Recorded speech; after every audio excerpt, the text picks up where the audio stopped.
Saudara, Indonesia akan turut ambil bagian dalam konferensi tingkat tinggi KTT Perdamaian Gaza di Kairo, Mesir melalui kehadiran Presiden Prabowo Subianto. KTT ini akan menjadi momentum bersejarah penandatanganan perjanjian damai untuk menghentikan perang di Gaza.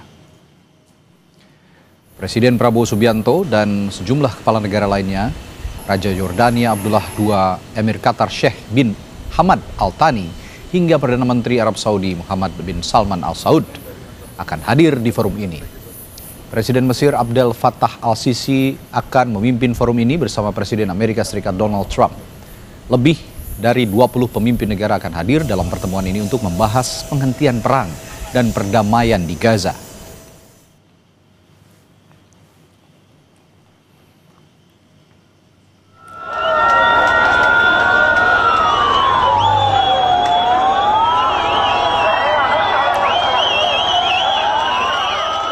Sementara itu, ratusan orang menyambut kedatangan sejumlah warga Palestina yang selama ini ditahan militer Israel. Mereka berkumpul untuk menyaksikan pembebasan tersebut di wilayah Beitunia, Palestina. Dalam kesempatan gencatan senjata, Hamas menyatakan akan membebaskan 20 sandera warga Israel untuk ditukar dengan sekitar 1.900 warga Palestina.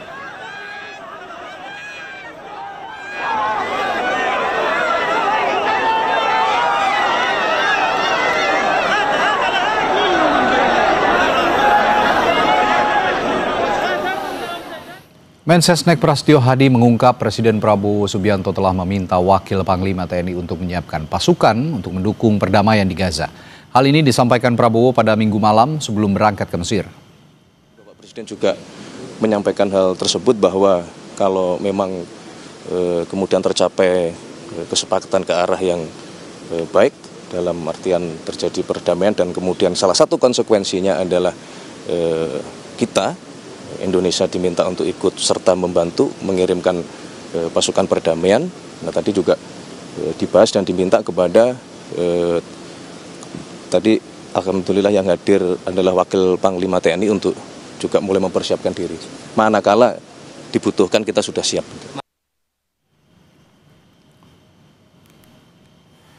Pada sidang umum Perserikatan Bangsa-Bangsa PBB September lalu, Presiden Prabowo menyatakan Indonesia siap menerjunkan puluhan ribu pasukan untuk menjaga perdamaian di wilayah konflik termasuk di Gaza. Prabowo menambahkan Indonesia pun siap mendukung secara finansial untuk mewujudkan perdamaian.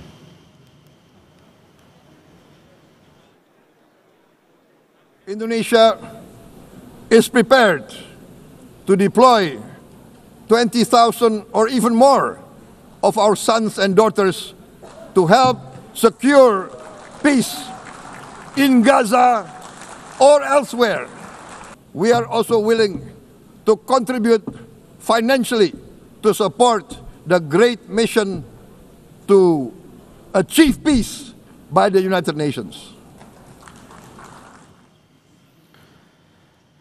Presiden Prabowo sudah tiba di Mesir untuk menghadiri momen bersejarah dalam upaya menghadirkan damai di bumi Palestina. Bagaimana peran Indonesia dalam KTT Perdamaian Gaza di Mesir, dan akankah forum ini menjamin tidak ada lagi gempuran Israel ke Palestina? Kita bahas lebih dalam bersama pakar hubungan internasional Universitas Paramadina Ahmad Khairul Umam. Selamat malam, Mas Umam. Selamat malam, Mas Freddy. Baik, Mas Umam, Mensesnek kemarin bilang undangan untuk Presiden Prabowo menghadiri KTT ini diterima mendadak katanya. Dan membaca situasi ini, menurut Anda bagaimana kehadiran Indonesia ini bisa punya dampak yang signifikan di forum ini sih kira-kira, Mas Umam? Ya, tentu ini adalah sebuah apresiasi yang patut dihargai karena bagaimanapun juga keberadaan Indonesia di forum KTT Mesir tersebut menjadi sebuah bagian dari ruang ekspresi dari kelompok Muslim yang selama ini dianggap periferal dalam konteks ini, jauh dari luar kekuatan Arab misalnya, tetapi kemudian tetap dianggap sebagai entitas yang patut untuk diperhitungkan. Maka hadirnya Indonesia dalam KTT Perdamaian Gaza di Mesir ini akan diharapkan betul-betul memberikan impact yang signifikan. Tetapi fokus utamanya adalah bagaimana kemudian meletakkan KTT ini bukan hanya sekedar komunike, tetapi memang betul-betul bisa menjadi sebuah keputusan yang mengikat sehingga kemudian bisa dijalankan di lapangan, dan kemudian apa yang diharapkan dari keberadaan perdamaian yang memang kemudian sifatnya permanen itu bisa dilakukan. Dan dalam konteks ini Mas Reddy, tentu fokus yang kemudian betul-betul bisa dijadikan sebagai konteks concern utama dari pemerintah Indonesia adalah gencatan senjata. Dan konteks ini menjadi penting karena bagaimanapun juga dalam proses transisi ini tentu kita membutuhkan trust dari semua pihak. Baik dari itu sisi Israel sendiri maupun dari sisi Hamas di Gaza.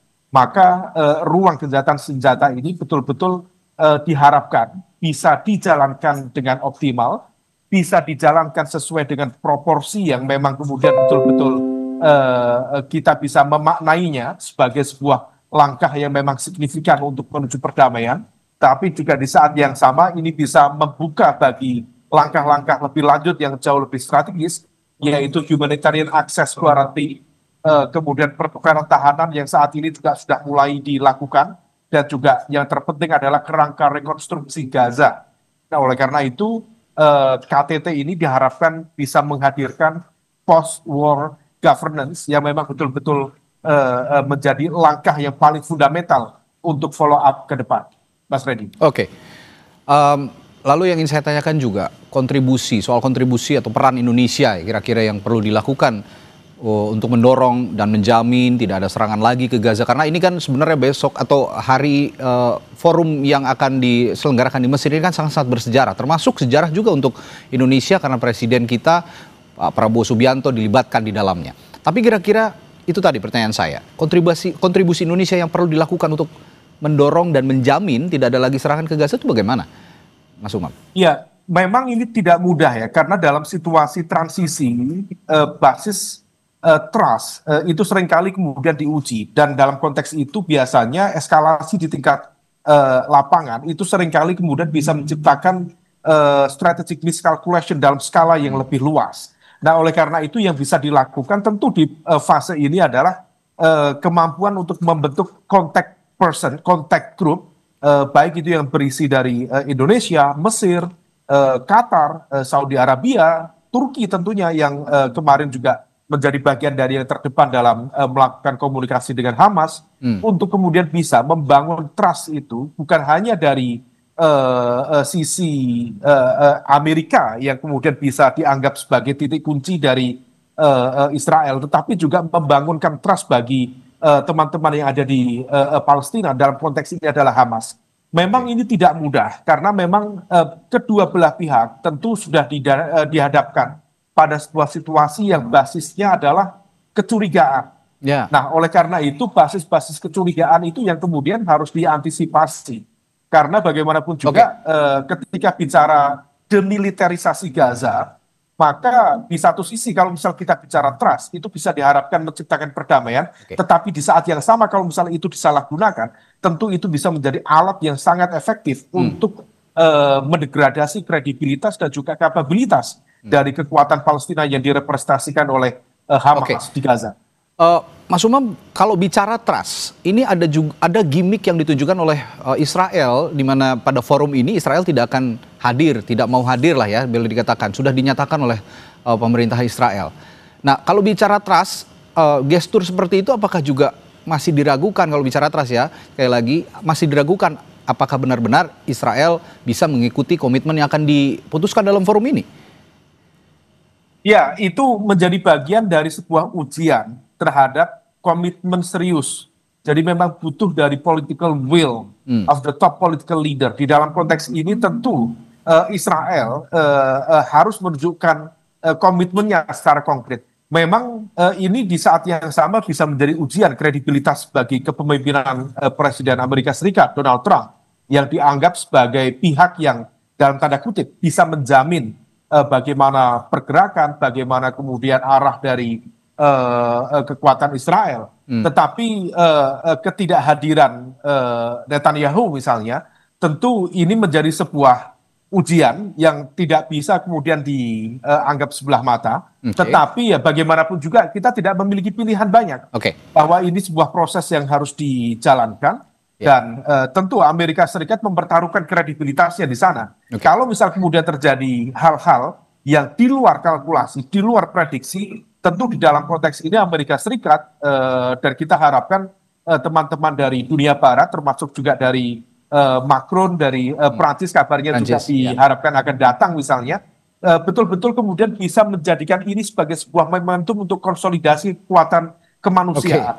Sehingga kemudian kalau lagi-lagi bicara tentang trust, itu basisnya memang didasarkan pada konteks kemanusiaan, dan itu kemudian bisa menjadi ruang yang jauh lebih produktif bagi konstruksi perdamaian ke depan. Dan harapannya tentu saja keberangkatan Presiden Prabowo Subianto ini bisa ikut memberikan ikatan ya pada forum, sehingga Israel ada jaminan tidak akan menggempur lagi Gaza. Dengan usulan-usulan Presiden Prabowo dan juga kedekatan dalam tanda kutip dengan Presiden Donald Trump, ini sudah dijalin cukup baik hubungannya antara Pak Prabowo dengan Presiden Donald Trump. Ini juga bisa jadi titik poin plus untuk bisa mengikat, sekali lagi mengikat Israel tidak akan menggempur Gaza dalam forum ini diputuskan. Satu poin tambahan Mas Reddy, kalau misal kemudian demikian, yang bisa dilakukan adalah membawa hasil dari KTT perdamaian di Mesir ini untuk kemudian nanti ke depan naik menjadi poin yang dibahas dan juga memang mendapatkan kredibilitas dukungan dari Dewan Keamanan PBB. Maka dalam konteks ini kalau misal kita merujuk pada piagam 35, pasal 35 piagam PBB, maka perlu kemudian nanti sebagai tuan rumah Mesir, kemudian bersama dengan co-sponsor yaitu dari Amerika Serikat dan juga negara-negara organisasi konferensi Islam, untuk bersama-sama mengirimkan surat permintaan kepada Dewan Keamanan PBB untuk kemudian nanti dibahas, sekaligus juga melampirkan outcome dokumen dari KTT ini.